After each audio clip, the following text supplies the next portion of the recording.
Tuhan melanjutkan penciptaan dan setiap hari berlalu Dia memberikan sinar kebijaksanaan kepada Adam dan istrinya.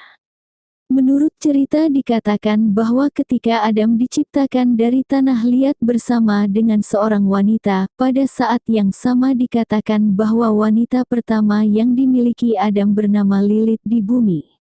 Samael sedang mencari cara untuk menantang Sang Pencipta dan yang terpenting untuk menghancurkan apa yang telah Tuhan bentuk. Dia pergi ke Eden setiap hari dan mengamati dengan sangat sembunyi-sembunyi setiap tindakan Lilith dan Adam dan selalu memperhatikan sesuatu yang aneh pada wanita itu karena dia tidak terintimidasi oleh Tuhan. Sejak saat itu Samael merasa tertarik pada Lilith yang cantik dan menyaksikan Lilith dari jauh. Suatu hari Tuhan turun ke Eden dan memberitahu Lilith bahwa dia harus setia kepada Adam dan di atas segalanya dia harus mematuhi setiap perintah yang dia berikan padanya serta mematuhi semua persyaratan yang dia tetapkan. Bagaimanapun Lilith mempertimbangkan apa yang Tuhan tetapkan. Tuhan sangat marah karena dia menganggap bahwa keduanya diciptakan dari tanah liat yang sama. Pada waktu yang sama dan keduanya memiliki hak dan relevansi yang sama, Adam lebih rendah dari manusia untuk Lilith. Kata-kata kasar yang Tuhan katakan terbangun dalam kemarahannya yang tak terkendali yang membuatnya mengungkapkan dirinya, sehingga Tuhan mengatakan kepadanya bahwa dia hanya memiliki dua pilihan, yang pertama adalah tunduk kepada suaminya Adam dan yang kedua harus dikeluarkan dari dunia Taman Eden selamanya. Lilith tidak terlalu peduli dengan taman itu dan pergi menuju ke tepi Laut Merah di mana dia menetap. Segera setelah Tuhan memutuskan untuk menciptakan wanita baru untuk Adam karena Adam terus-menerus mengeluh tentang kesepiannya. Sehingga dari keberadaan Adam, Tuhan mengambil tulang rusuk Adam dan beberapa lumpur dan melahirkan pendamping baru bernama Hawa.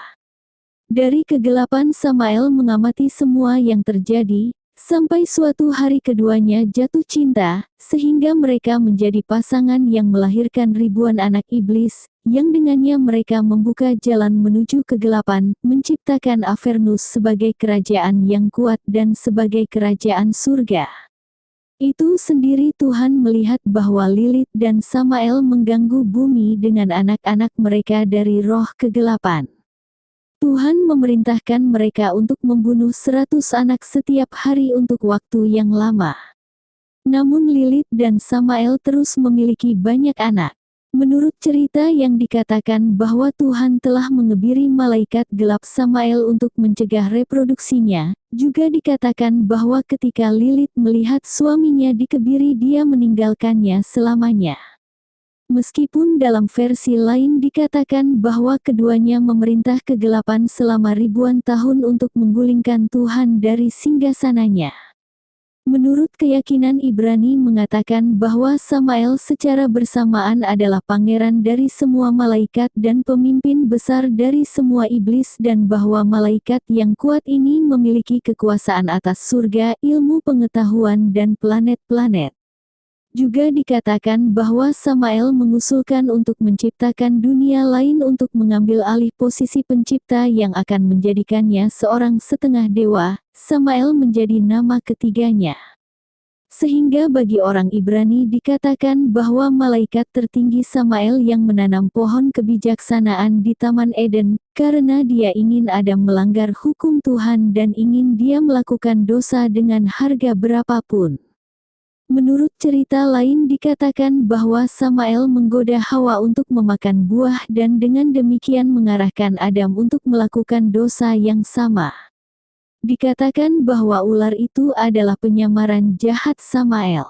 Menurut cerita lain dikatakan bahwa Samael telah merayu Hawa untuk membuatnya jatuh ke dalam dosa. Dan segera setelah dia berhasil membuatnya jatuh ke dalam pencobaan, mereka memiliki seorang putra yang dibesarkan Hawa dengan Adam dan diberi nama Raja. Dalam beberapa cerita dikatakan bahwa Samael adalah pangeran kegelapan dan tepatnya pada saat penciptaan dia menentang Tuhan dan rancangannya.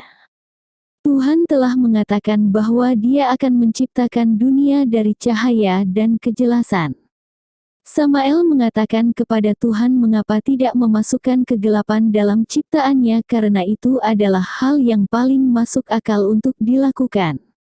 Sebagai seorang pangeran karena kata-kata Tuhan Samael menyampaikan kesombongan dan penghinaan sehingga dia menyuruhnya dari singgasananya untuk berhati-hati karena dia mampu menghancurkannya dengan satu teriakan. Samael tidak memperhitungkan kata-kata Tuhan karena dia tuli dan ikut campur dalam ciptaan yang menghasilkan kegelapan. Kegelapan dan jurang melihat ketidaktaatan Pangeran Samael, Tuhan memberikan seruan surgawi yang melemparkannya dari atas, mengasingkan dia dan semua malaikat di bawah tanggung jawabnya dan mengunci mereka di penjara bawah tanah di mana mereka masih tetap menderita dengan wajah kurus dan bibir tertutup untuk selama-lamanya. Menurut para rabi Yahudi, Samael juga dianggap sebagai malaikat maut dan direpresentasikan sebagai makhluk gelap. Dari sosok cantik yang ditutupi jubah hitam dari ujung kepala sampai ujung kaki dan dia juga digambarkan membawa pedang yang kuat dan sumpah ilahi dengan panah api. Dikatakan bahwa setelah pengasingan Samael dan malaikat jatuh lainnya, denominasi Gregorius Samael telah dihapus. Ini mengacu pada Samael sebagai setan dan pangeran kegelapan yang menentang Tuhan. Jangan lupa klik tombol suka dan tombol langganan agar tidak ketinggalan video saya.